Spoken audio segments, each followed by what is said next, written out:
Gracias por seguir con nosotros en Sin Esquemas.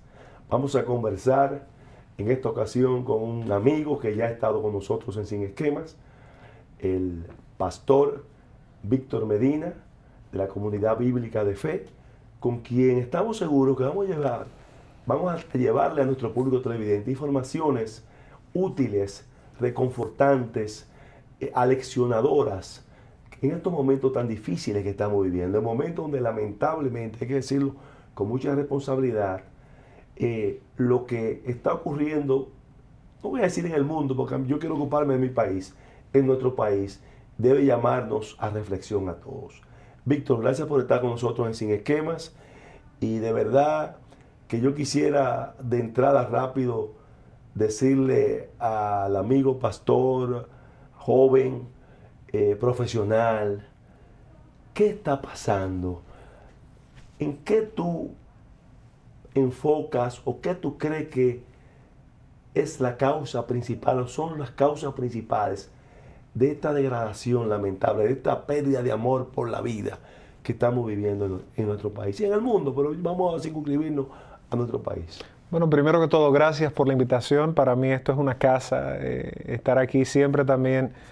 Tú sabes que hoy en día en la televisión tener diálogos constructivos sin estar solo apelando a indicadores, a rating o a amarillismo es escaso. Entonces, estos son de los programas a los que disfruto venir porque creo que se construye un diálogo edificante. O sea que te agradezco la invitación. Redujiste el tiempo, ya me invitabas cada año y medio, ahora ya vamos mejorando. No, pero acuérdate que ya volvimos a la presencialidad y en el primer mes de presencialidad ya tú estás aquí. Por eso. Espero que eso sea un hombre de presencialidad. Espero que sea un indicador. Mira, atendiendo a la pregunta que tú haces, yo creo que hay algo de brújula moral que se ha desenfocado y quiero obviamente anticipar que es una opinión mía, que no es concluyente, que no es dogmática, es solo una opinión. Que quiero.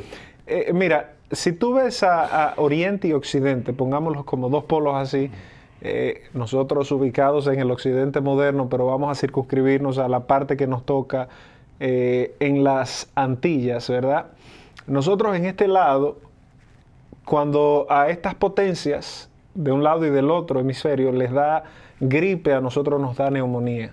Nos da un cáncer a veces grado cuarto. Entonces, ¿a qué voy con brújula moral? Fíjate que estas grandes potencias hace tiempo vienen reinventando sus valores, sus cimientos morales. Y eso ha ido generando desde nuestra óptica un deterioro. Desde la óptica de otro podría ser un progreso. Depende del lente con el que se vea. Sí. Ese deterioro, ese detrimento moral ha ido entonces cambiando ciertos patrones de conducta en la sociedad y desvirtuando elementos que antes eran considerados como intocables. Ejemplo básico, el tema de la familia.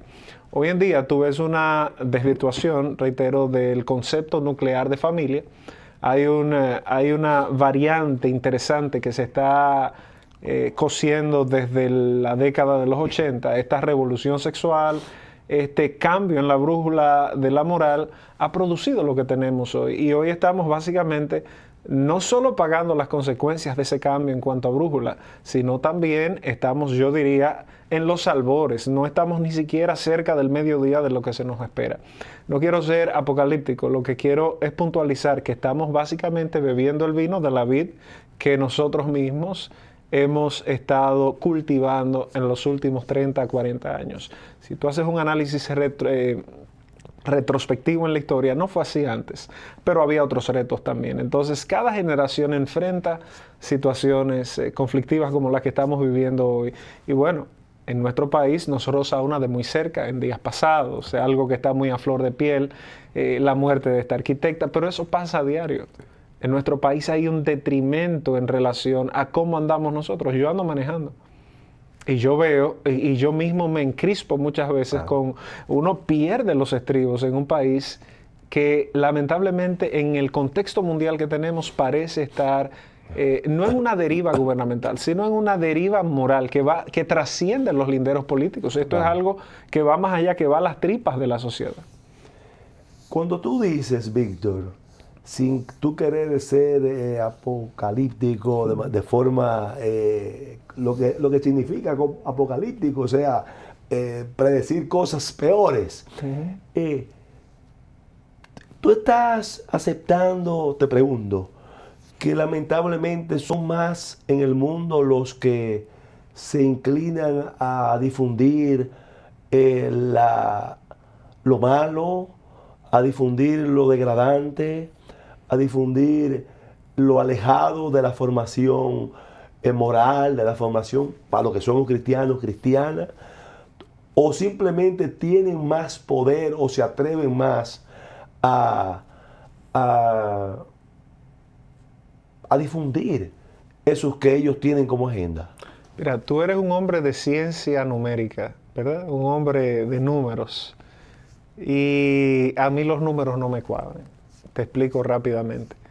Las últimas encuestas que tenemos en República Dominicana apuntan que cerca de un 70% de la geografía, ¿verdad?, nacional responde a algún tipo de fe. No vamos a entrar en detalles. A algún tipo de fe. Todas las fe, o los tipos de fe, digamos, ramas denominacionales, todas comulgan con principios de respeto a la vida, de amor al prójimo. Entonces, lo que estamos viendo en nuestra sociedad no es directamente proporcional al estadístico. Lo que implica que debemos analizar o la metodología de investigación o la realidad del estadístico que se marca en una casilla diciendo yo soy de ellos, pero no actúo como ellos, que es a donde yo creo que se puede inclinar el tema del análisis. Por ende, yo pienso que sí, como tú dices, que se arrojan más a hablar de sus principios. Sin embargo, en nuestra generación tenemos la oportunidad que hoy no necesitamos un programa de televisión. Mira, yo tenía la oportunidad, digamos, hace 10, 15 años de estar en programas tan vistos como este, pero hace 10 o 15 años no teníamos la viralización que tenemos hoy en día con un celular. Claro. Lo cual te da un púlpito, un podium fuertísimo. ¿Un programa permanente? Ahora sí, ahora sí. Antes, cuando tú estabas con Freddy, por ejemplo, todo el país te veía. Claro. En esos momentos que había tal incidencia, yo recuerdo que todavía nosotros hablar de fe es algo, era y es relevante, pero son muchos los que tienen una agenda, y reitero, desde la década de los 80 viene esa mordaza moral que está escrita en un libro que se llama After the Balls, donde ha habido una estrategia clara de atacar los espacios como estos, de atacar a las instituciones que se opongan a otro tipo de agenda, y por eso tú te das cuenta del lobby multimillonario en dólares que tienen las instituciones. Por ejemplo, tú tienes un hombre como George Soros y tienen su agenda. Yo desde mi punto de vista digo que está mal. Con esto no quiero irrespetar. Quiero decir que desde mi punto de vista está mal. Sin embargo, nosotros hemos llegado a un tipo de inactividad o de hipoactividad que entonces le da el espacio a que un grupo tire una moneda en un cántaro y eso tenga un eco. Así. Y es porque el cántaro está vacío. Porque si nosotros estuviéramos haciendo opinión pública, no inquisitiva, sino opinión pública, pues se ecualiza el diálogo y cada quien ha de elegir lo que sea más equivalente a su principio o a su sistema de valores. Es que efectivamente, como tú señalas, aquí en ningún momento, independientemente de que, yo tengo que decirlo con responsabilidad, una gran parte de estos que quieren llevar esta nueva agenda, que lamentablemente se dicen ser excluidos, pero en cierta forma son los que más excluyen. Correctamente. Entonces yo a veces no entiendo, pero tú puedes excluir cuando tú te dejas excluir. Y tú lo acabas de decir ahora. Tú puedes no dejarte excluir sin tú ser agresivo, sin atacar, sin ser inquisidor, como tú señalaste. Simplemente diciendo lo que tú sientes, diciendo lo que tú eres, que es donde yo particularmente creo, y más con las redes. Porque, cosa extraña, ahora en un mundo donde, en el caso nuestro, República Dominicana, que yo diría que el 90%, bueno, decir el 100%, tiene un celular en la mano. Y tiene acceso, por lo menos a Facebook, tiene acceso a cualquiera de las redes. No le es difícil simplemente expresar su posición, diferente a otros. Oye, tú lo has dicho muy claro, tú no dices que tiene la verdad, tú dices tu posición y tú defiendes tu posición. Totalmente. Entonces, yo me pregunto, Víctor, tiene algo que ver también en esto, que lamentablemente también valga el también repetido, se ha agudizado el distanciamiento por esto mismo de la comunicación, de la tecnología, la relación familiar, el concepto de esa intimidad familiar, como quizá ocurría en años anteriores.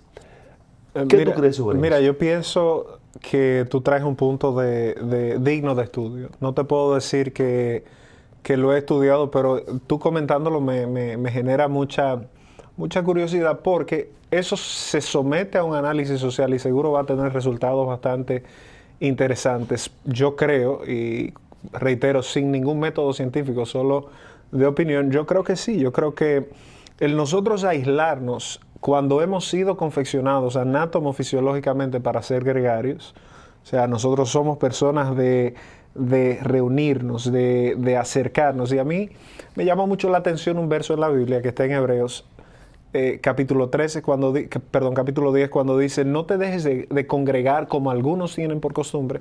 Fuera del tema, en el contexto, ¿verdad?, de la congregación, de la comunidad eclesiástica, en ese caso la judía, hablemos de que congregarnos, o sea, es una palabra compuesta de que somos personas llamadas a ser gregarios. Estando aquí, viéndonos la expresión facial, compartiendo, pues eso no tiene sustituto, y esto lo ha probado la pandemia. Estamos viviendo un efecto rebote ahora mismo. O sea, la gente que estuvo, es como el efecto resorte. Se reprimió tanto la capacidad de salir que ahora la gente anda como un cohete en la calle. Entonces, sí, yo creo que me hace muchísimo sentido que ese aislamiento, pues fíjate, de hecho, yo no pienso que hay que hacer muchos estudios porque ya han sido hechos. Una persona que está aislada de la sociedad pierde facultades sociales, por ende, sin duda alguna se vuelve, como dijo este señor, un antisocial. De ahí viene el término antisocial, es una persona que no tiene capacidad de socializar, y más con la familia. Si tú estás aislado de esos seres que sí, no hay nada que tú más ames que la familia, pero eso también es confrontador. O sea, la familia no es la casita en las praderas, sino hay un roce, o sea, papá, mamá, hay una corrección, hay una infusión, una atención. Hay toda una formación del ser humano que si tú eximes a una persona de esa escuela, pues le estás quitando algo muy importante. Entonces, yo creo que lamentablemente, Víctor, también parte de los nuevos tiempos es señalar que esa comunicación familiar ya se le ha buscado también algunas aristas negativas, diciendo que es dominando la mente de los hijos e inculcándole cosas que ellos no pudieran decidir por sí mismos. O sea, siempre se van a buscarle justificaciones muy lejos de lo que en esencia realmente está en eso de mantener esa comunicación en la familia, donde se veía ese interés, ese cuidado, esa atención. Hay un tema, oye, que como parte, Víctor, de esta nueva agenda que se ha venido dando en los últimos años, vamos a decir, en las últimas 2 décadas, hacia términos que se están conociendo ahora, que yo quiero oír tu opinión, cuando hablamos de ideología de género, cuando hablamos de identidad de género, cuando hablamos de igualdad de los seres humanos, que es donde yo me ubico. Yo soy lo que creo que hay igualdad entre los seres humanos hombres y seres humanos mujeres, independientemente de la orientación que uno u otro tome. ¿Cuál es tu opinión en ese sentido, en esos términos? Porque los términos son unos términos de por sí. Trae muchas cosas dentro de esos términos. Cuando hablamos de identidad y de ideología, decimos muchas cosas y también no decimos muchas cosas, pero que están contempladas. Mira, yo creo que es una pregunta del momento, es una pregunta que hemos venido compartiendo hace tiempo. De hecho, nosotros formamos un movimiento, un ministerio en su momento que se llama A la Luz de Su Palabra, y la idea es ir pueblo por pueblo, haciendo foros con las iglesias, con las instituciones civiles, sobre los temas de revolución sexual y de ideología de género, que son 2 temas que son, digamos, primo hermanos, o son siameses, por así decirlo. La revolución sexual que algunos la fechan después de la caída del muro de Berlín, otros la fechan un poco más hacia atrás, años 60, años 70, movimiento hippie, esa época donde comienza a vislumbrarse el rompimiento de la modernidad y la incursión en lo que hoy conocemos como posmodernidad. Y es ahí donde se comienzan a derruir ciertas barreras que habían antes. Fíjate que la consigna, hagamos el amor y no la guerra, era una consigna muy, muy halagüeña, pero ¿responde a qué? Responde a un mundo, a una generación que venía sofocada por dos grandes guerras en un mismo siglo. No solo las guerras. Tú tienes el siglo XX, y para mí el siglo XX ha sido uno de los más convulsos que ha habido en la historia de la humanidad. Tú tienes dos grandes guerras mundiales, tú tienes una gripe española que mata a 50 millones de personas, tú tienes regímenes totalitarios como Lenin, tienes a Stalin, tienes a los regímenes latinoamericanos también que se van a montar en esos modelos. Tienes un hombre como Hitler. Tú estás hablando de una época bastante impactante.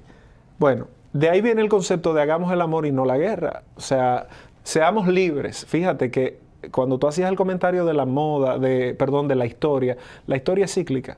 La historia vuelve a su punto. En este caso, estamos volviendo a la consigna de todos somos iguales, ama a tu prójimo, y usamos la Biblia ahí para montarnos en ideologías. El punto es el siguiente. Una cosa es la ideología. Por ejemplo, cuando tú dices, yo me considero mujer, eso es una ideología. Y otra cosa es la biología. ¿Tú eres mujer o tú eres hombre? Que lo determina un método científico. El hecho de que sea ciencia... Comprobado. El hecho de que sea ciencia no es el único método de investigación que existe. El método empírico es tan válido como el otro. Usted aprende ensayo y error. Pero bueno, ¿a dónde quiero llevar? A la idea de que biológicamente tú eres como tú eres, aunque tú te consideres caballo o yegua. Tú tienes una composición y una complexión anátomo-fisiológica que tú no puedes eludir.